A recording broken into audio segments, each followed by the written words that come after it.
Hello friends, നമ്മളിന്ന് സിമ്പിളായിട്ട് തയ്യാറാക്കിയെടുക്കാൻ പറ്റിയ ഞാവൽപ്പഴത്തിൻ്റെ ജ്യൂസാണ് തയ്യാറാക്കിയെടുക്കാൻ പോകുന്നത്. വിളർച്ച തടയുന്നു, രക്തത്തിൽ പഞ്ചസാരയുടെ അളവ് നിയന്ത്രിക്കുന്നു, വിറ്റാമിൻ സി ധാരാളമായിട്ട് അടങ്ങിയിട്ടുണ്ട്, ധാരാളം നാരുകൾ അടങ്ങിയിട്ടുള്ള പഴമാണ്, ഉയർന്ന രക്തസമ്മർദ്ദം നിയന്ത്രിക്കുന്നു. ഇത്രയും ആരോഗ്യ ഗുണങ്ങളും ഇതിൽ കൂടുതൽ ആരോഗ്യ ഗുണങ്ങളുള്ള ഒന്നാണ് ഞാവൽപ്പഴം. അപ്പോൾ നമ്മുടെ ഞാവൽപ്പഴം നല്ലപോലെ ഒരു പാത്രത്തിലിട്ട് കഴുകി വൃത്തിയാക്കി നമുക്ക് എടുക്കാം. വീഡിയോയിലോട്ട് പോകാം. This is Dhanya Soni and welcome to our Dhanya's world. നമ്മുടെ ചാനൽ സബ്സ്ക്രൈബ് ചെയ്യാത്തവർ സബ്സ്ക്രൈബ് ചെയ്യാൻ മറക്കരുത് കേട്ടോ. അപ്പോൾ നല്ലപോലെ കഴുകി വൃത്തിയാക്കി ഞാവൽപ്പഴത്തിന് കുറച്ച് പീസാക്കി ഇതുപോലെ കട്ട് ചെയ്തെടുത്തിട്ടുണ്ട്. അതൊരു മിക്സിയുടെ ജാറിലോട്ട് നമുക്ക് ഇട്ട് കൊടുക്കാം. ഒരു ചെറുനാരങ്ങയുടെ അല്പം നീര് അതിലോട്ട് ഒഴിച്ചു കൊടുക്കാം.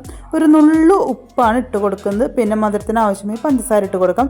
മധുരം വേണമെങ്കിൽ അവോയ്ഡ് ചെയ്യാവുന്നതാട്ടോ. അപ്പോൾ ഒരു ടേബിൾ സ്പൂൺ പഞ്ചസാര ഇട്ട് കൊടുക്കുക, ഒരു ഐസ് ക്യൂബ് ഇട്ട് കൊടുക്കുക, ആവശ്യത്തിന് വെള്ളവും ഒഴിച്ച് മിക്സിയുടെ ജാറിലിട്ട് നല്ലപോലെ പേസ്റ്റ് രൂപത്തിൽ അടിച്ചെടുക്കാവുന്നതാണ്. അപ്പോൾ വളരെ സ്വാദിഷ്ടമായിട്ടുള്ള ടേസ്റ്റ് ആയിട്ടുള്ള നമ്മുടെ ജ്യൂസ് ഇവിടെ റെഡി ആയിട്ടുണ്ട്. എല്ലാവരും തീർച്ചയായിട്ടും തയ്യാറാക്കി നോക്കാം. ഇഷ്ടപ്പെട്ടെങ്കിൽ ലൈക്ക് ചെയ്യുക, കമൻറ്റ് ചെയ്യുക, ഷെയർ ചെയ്യുക, സബ്സ്ക്രൈബ് ചെയ്യാണ്ട് കാണുന്നവർ സബ്സ്ക്രൈബ് ചെയ്യുക. Okay, bye, thank U.